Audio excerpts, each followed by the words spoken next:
Good. Kasi pag nagbuboy ka, baka mamukog ka eh. Ayan mga lol. Kailangan masarap yung soup mo ha. Tingnan na. Pero ito, yung mga kasama ko. May mga gagawing soup. Ayan. Anong Sarap ang atay nito.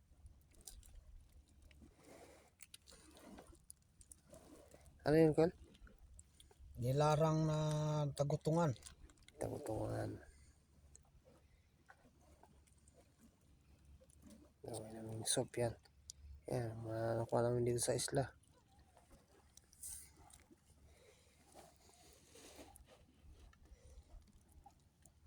Oh,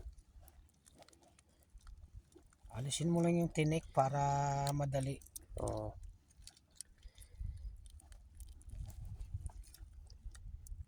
Yan pala yung laman yun siya Gelo. Wala naman sa isla tayo, hindi na wala na sweetie. Oh.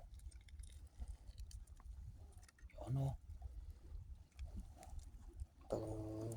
Okay yan. sarap ng laman nito. Sarap yan. Ano lang pagka-discard yan? Mamaya magigisa natin to para maging nilarang.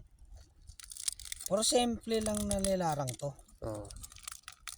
Hindi naman to magarbo kasi nasa isla ka eh. Survivor kami dito ngayon. Oh. Oh. Ang taba.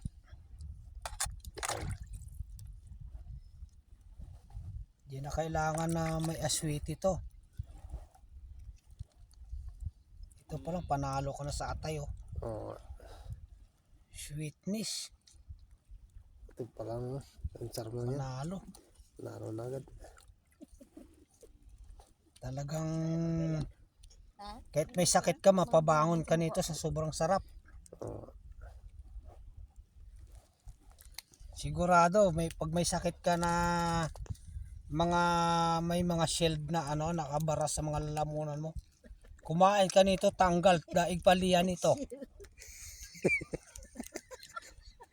Tanggal talaga yung mga bara-bara sa lalamunan mo dito.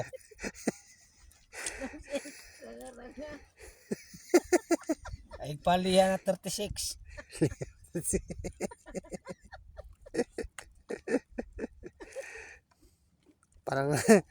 Parang Tanggal talaga sakit sa lalamunan mo kung medyo ka. ngayon po. Ngayon po talaga. Bara-bara lang yung lalamunan mo. Pasensya na po kayo. Ganyan po talaga yung mga taga Palawan. Parang yung ganito kasing pagkain eh.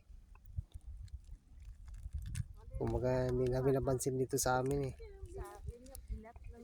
Pero siyempre kumbaga kasama na to sa exotic food na hindi natin natitikman dito.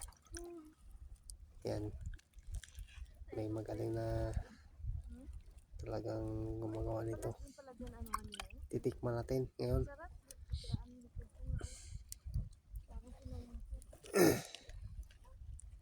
Marami pa yan dito sa amin sa Palawan. Yan.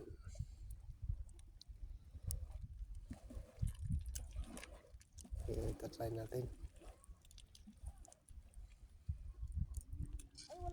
Cut mo muna na. Yeah. Cut mo na.